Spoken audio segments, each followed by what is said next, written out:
চট্টগ্রাম বন্দরে স্বাভাবিক সময়ে কন্টেনার থাকে ৩৫ থেকে ৪০,০০০ টিইউএস।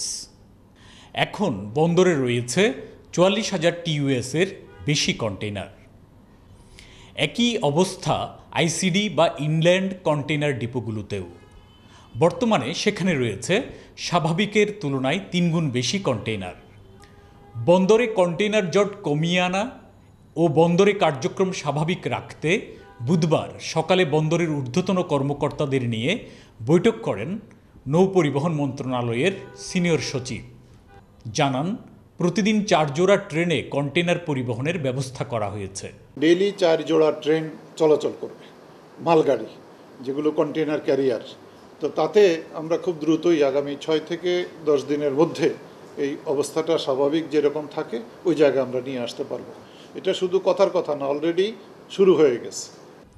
সরকার পরিবর্তনের কারণে দেশের অর্থনীতির লাইফলাইন চট্টগ্রাম বন্দর ও বন্দর সংশ্লিষ্ট বে টার্মিনাল, মাতারবাড়ি গভীর সমুদ্র বন্দরের মতো মেগা প্রকল্পগুলো বাস্তবায়নে কোনো প্রভাব পড়বে না, জানান সচিব। অলরেডি বলেছি ওনাদেরকে ডিপিপি করবেন, এখন ওনারা ডিপিপিটা যেন দ্রুত করে। তার কারণ হলো বিশ্বব্যাংক এর মধ্যে $৬৫০ মিলিয়ন বাংলাদেশের এই চ্যানেল ব্রেকওয়াটারের জন্য বরাদ্দ করে ফেলেছে গত জুন মাসে।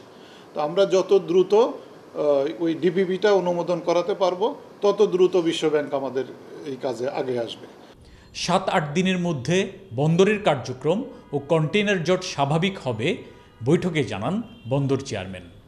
বন্দরের উপরে বাংলাদেশের অর্থনীতির পাশাপাশি উন্নয়নও নির্ভর করছে।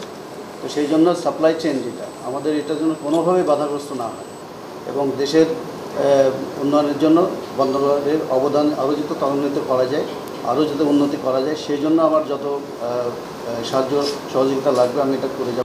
চট্টগ্রাম বন্দরের কন্টেইনার ধারণ ক্ষমতা ৫৩,০০০ টিইউএস কন্টেইনার। প্রণবেশ চক্রবর্তী, ৭১, চট্টগ্রাম।